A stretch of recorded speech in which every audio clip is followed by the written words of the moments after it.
Well, one thing I would like to get you guys' take on, because most of you guys are much younger than I am, but one thing that we haven't talked about in terms of identity is like names and labeling.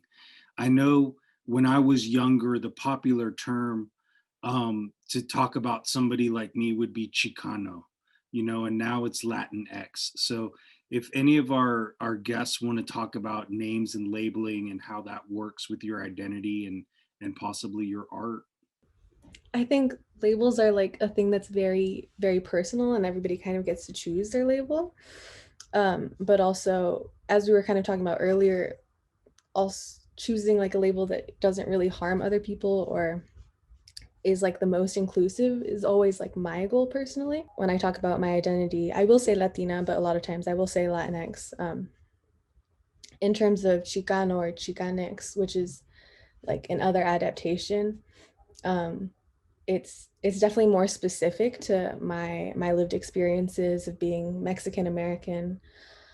Um, but it's definitely not the catch-all. So I kind of I kind of have to like weave in where I want So people to do you perceive me. change how you label yourself depending on the context of the situation or Sometimes, internal arguments or yeah, because a lot of people don't really know what Chicano is. I know we all are kind of in the Southwest area at the moment, I think.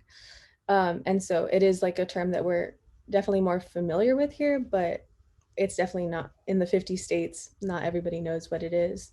So a lot of times I will just say Latinx. Yeah, I definitely agree with that. In certain spaces, I feel like me saying I'm a black woman or is comes across as harsher or more like threatening to some people as opposed to saying I'm African American or I'm a woman of color. I think I really do agree with the I have to pick and choose what what to label myself as. It's so strange. I do think that there's like something empowering about um taking language that has been used in derogatory ways and reclaiming that for yourself. There's like a lot of terms in the Black community that are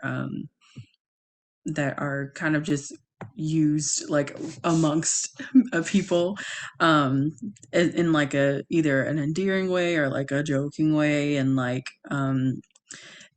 I don't know. I think there's something empowering about using those words. There's a lot of like Black people I know that are like, I don't say that word. I don't want to hear that word, and I don't want anybody else to say it.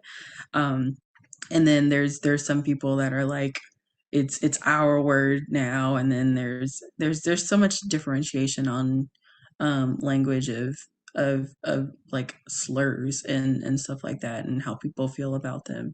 I mean, clearly, if you're not from that cultural identity, then that's not your decision to make or not your